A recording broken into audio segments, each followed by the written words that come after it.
It only takes one moment for power to reveal its true cost. Not a gradual shift, not a quiet realization. One moment, sudden, irreversible, where everything that was once controlled breaks free of its limits. For Sango, that moment does not arrive with warning. It arrives with force. The accounts are not uniform. They never are. Oral traditions carry differences, variations shaped by time, by memory, and by perspective. But across every version, one element remains constant. Something happened, something that could not be undone. The setting is familiar, the palace, the center of authority, the place where decisions are made and power is displayed. The atmosphere, at first, is no different from any other moment in Sango's reign. Movement within the court, voices measured, presence maintained, control as always firmly in his hands. And then a shift. No clear signal, no defined trigger, just a change in energy, subtle at first, then immediate.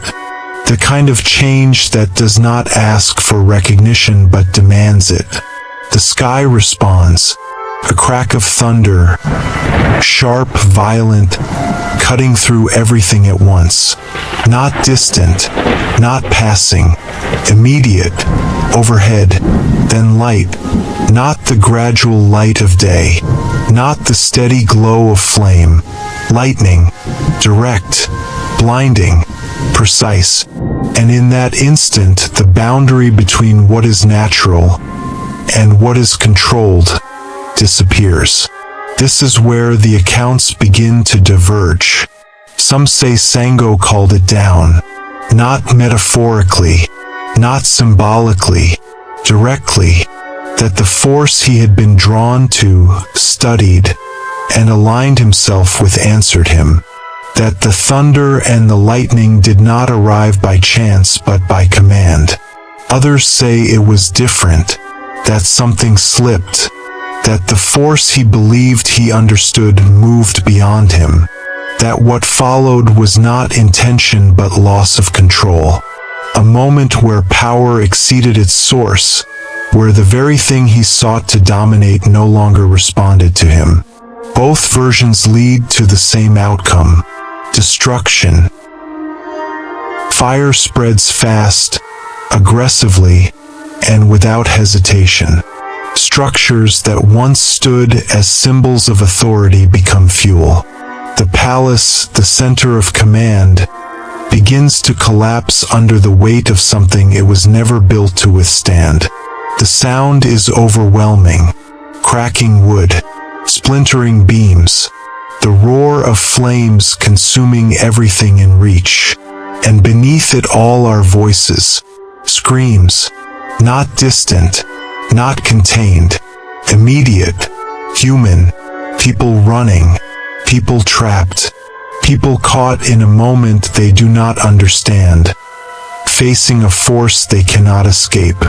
This is no longer a display of power. This is a consequence, and at the center of it stands Sango.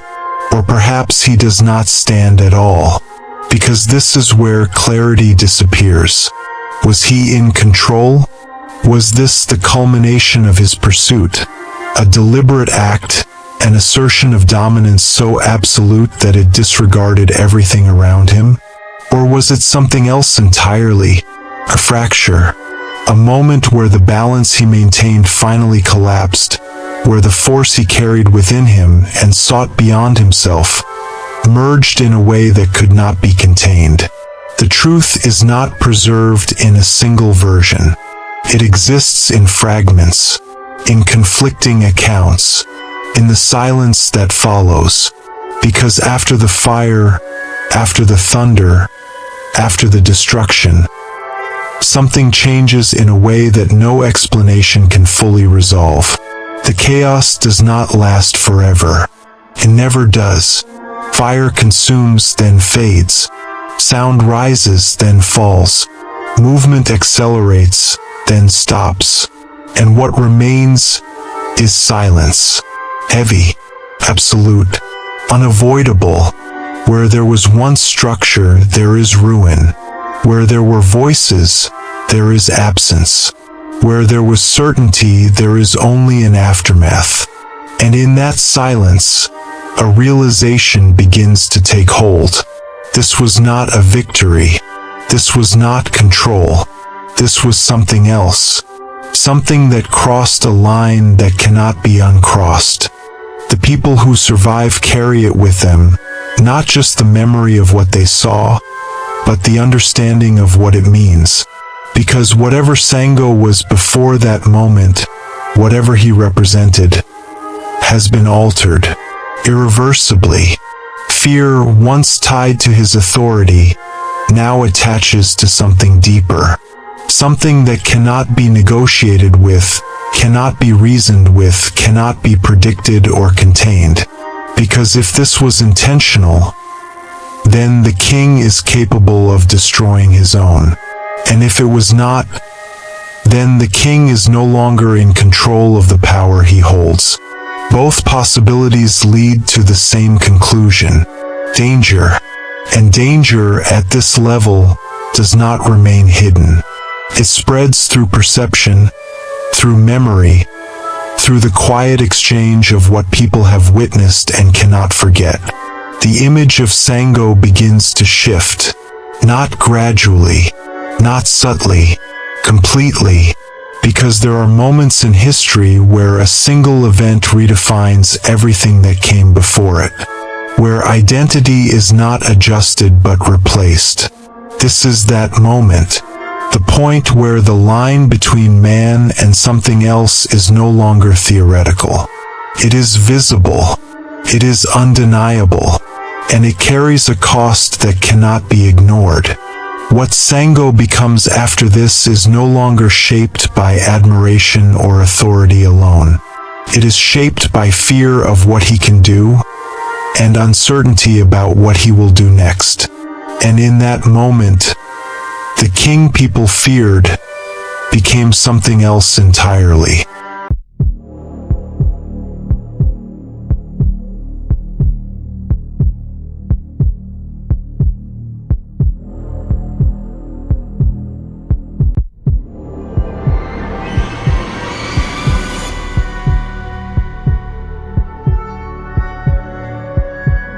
Fear does not overthrow a king in a single act. It erodes him quietly, steadily, until the authority he once held begins to slip through his own hands. After the fire, after the thunder, after the silence that followed, something irreversible settles over Oyo. It is not immediate chaos. Not at first. The empire still stands. The structures of governance remain in place. The drums still sound across the land, carrying messages of continuity, of order, of strength. But beneath that surface, the perception has changed. And perception in a kingdom built on authority is everything. The people begin to look at Sango differently. Not with the calculated respect they once maintained. Not with the measured fear that reinforced his rule. But with something deeper, something quieter, something that does not announce itself openly, but spreads with precision. They remember the event, not as a distant story, not as an exaggerated account, but as something real, something witnessed, something that left marks that cannot be erased.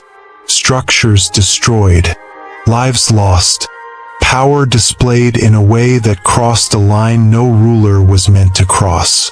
And from that memory, a question begins to take hold.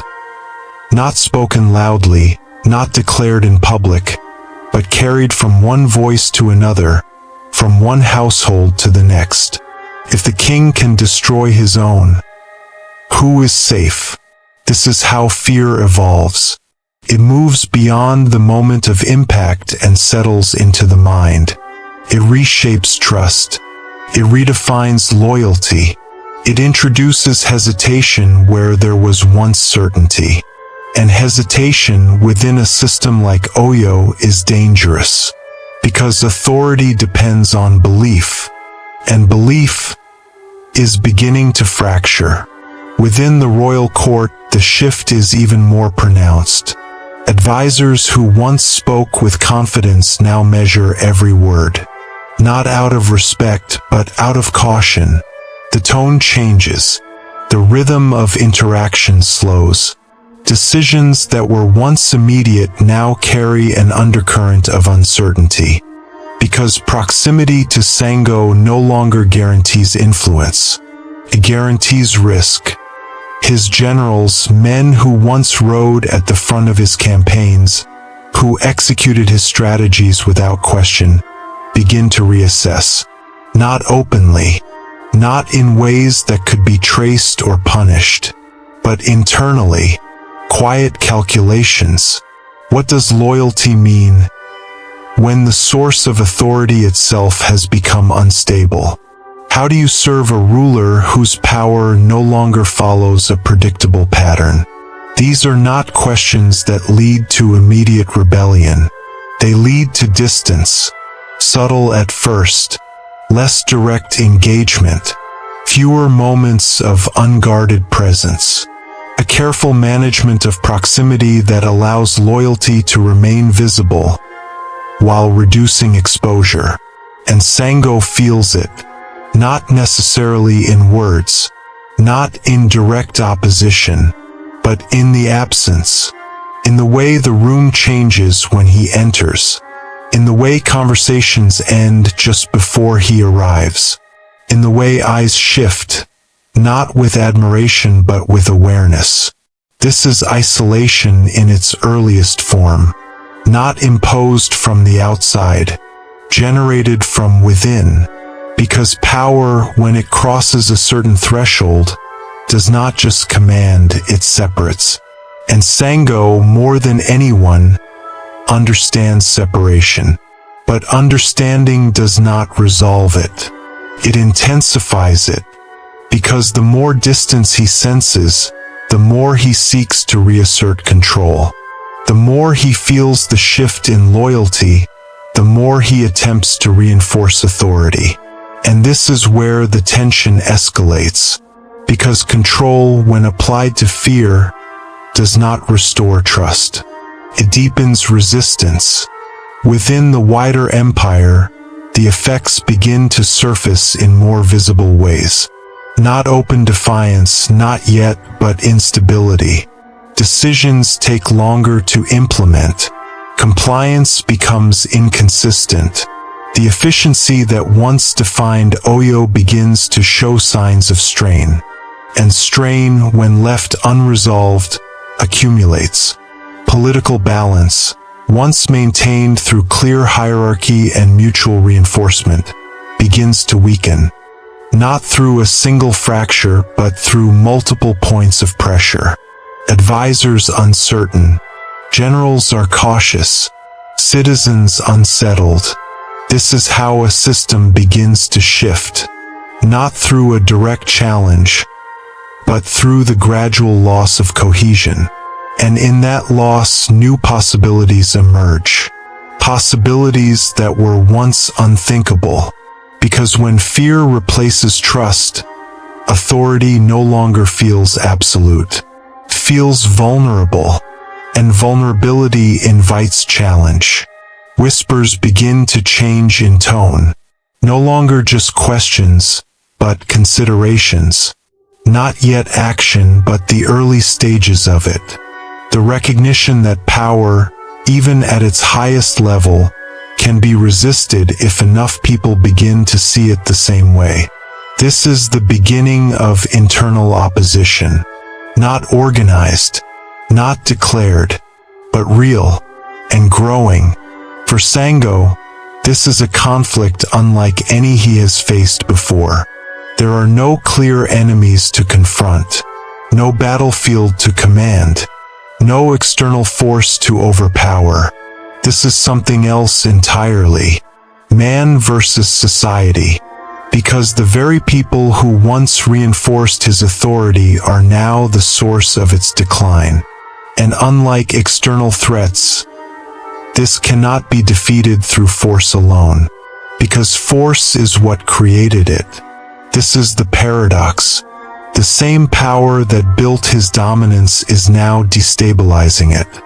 And the more he relies on that power to restore control, the further it slips away.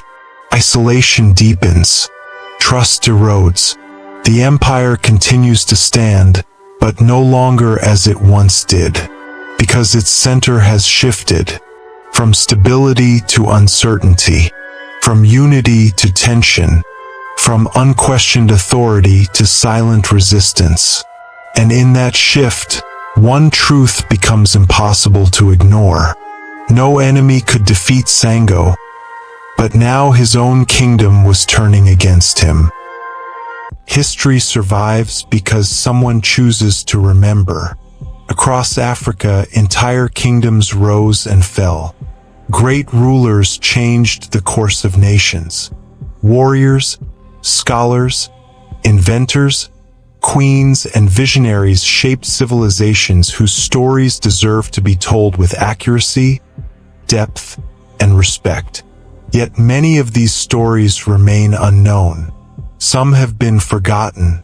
Others have been reduced to a few sentences when they deserve entire chapters. That is why Oyo Archives exists. Every video on this channel is part of a larger mission to uncover the people, empires, traditions, victories, mysteries, and turning points that helped shape Yoruba history and the history of Africa itself. If you believe these stories deserve to reach more people, take a moment to support this work. Click the like button. It tells YouTube that these histories matter. Share this video with friends, family, students, and anyone interested in learning about Africa beyond the versions often found in textbooks. And if you are passionate about discovering the untold stories of our past, subscribe to Oyo Archives and turn on notifications so you never miss a new episode. Every like helps preserve history. Every share helps spread knowledge. Every subscription helps bring more forgotten stories back into the light. The archives are vast, and we are only beginning the journey. Subscribe now, and together, let us continue exploring the remarkable history, legends, empires, and cultural heritage of the Yoruba people and the African continent. This is Oyo Archives, where history is remembered, preserved, and brought to life.